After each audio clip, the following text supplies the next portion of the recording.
எல்லோருக்கும் சந்தோஷம். Welcome to Poorni's lifestyle. இன்றைக்கி வீடியோவில் சப்பாத்தி எவ்வளோ ஈஸியாக செய்யலாம் அதுக்கான டிப்ஸ் தான் நான் சொல்லியிருக்கேன்.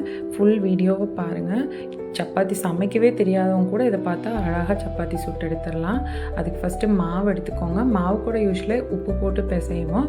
இது கூட எக்ஸ்ட்ராவாக கொஞ்சம் சர்க்கரை போட்டுக்கோங்க. ஒயிட் சுகர் கொஞ்சமாக ஒரு ஸ்பூன் போட்டுட்டு லைட்டாக ஆயில் ஆப்ஷனல் தான், வேணும்னா சேர்த்துக்கலாம்.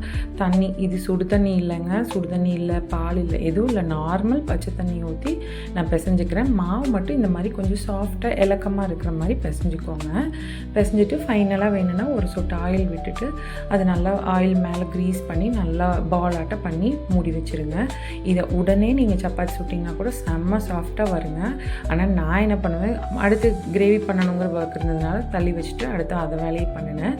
ஒரு 1/2 அன் ஹவர் கழிச்சிட்டு எடுத்து திருப்பி ஒரு தடவை நார்மலாக அதை உருட்டி இது பண்ணி வச்சுட்டு உருண்டை பிடிச்சிக்கோங்க. உங்களுக்கு தேவைக்கு தகுந்த மாதிரி உருண்டை பிடிச்சி எடுத்துகிட்டு அதை கொஞ்சம் பட்டையாக தட்டிட்டு மாவில் நல்லா டிப் பண்ணி எடுத்துக்கோங்க. 2 சைடும் மாவை தொட்டு எடுத்துகிட்டு, நான் வந்து சப்பாத்தி கட்டையெல்லாம் இல்லைங்க, நார்மலாக பிளேட்டில் தான் போட்டு தேய்க்கிறேன். பாருங்கள் எவ்வளோ அழகாகவே வரும் அப்படின்னு.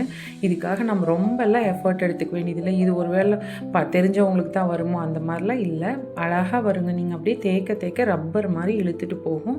ரொம்ப சூப்பராக வரும். இதுக்காக நீங்கள் ஷேப் கரெக்டாக வச்சு கப்பு வச்சு கட் பண்ணணுங்கிறதெல்லாம் இல்லை.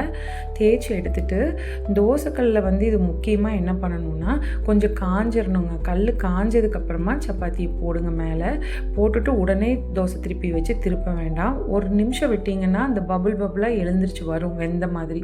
அப்போ திருப்பி போடுங்க. 2 சைடும் அந்த மாதிரி வந்ததுக்கப்புறமா எண்ணெய் லைட்டாக ஸ்ப்ரிங்கிள் பண்ணுங்கள். குழந்தைங்களுக்குனா நீங்கள் நெய் கூட சேர்த்து கொடுக்கலாம்.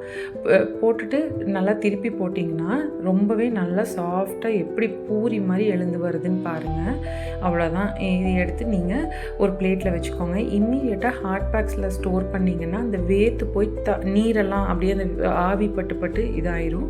ஒரு 5 நிமிஷம் பிளேட்டில் வச்சுட்டு அதுக்கப்புறமா எடுத்து நீங்கள் ஹாட் பாக்ஸில் போட்டு வச்சுக்கலாம். அவ்வளோ சாஃப்டாக இருக்கும். பார்த்துக்கோங்க, நான் காமிக்கிறேன் எப்படி இருக்குன்னு. ஸோ இந்த மாதிரி ஹெல்தி அண்ட் தென் சிம்பிள் ரெசிபீஸ்க்கு பூர்ணிஸ் லைஃப் ஸ்டைலை சப்ஸ்கிரைப் பண்ணுங்கள். உங்கள் ஃப்ரெண்ட்ஸ்க்கெல்லாம் ஷேர் பண்ணுங்கள். Thank you for your support.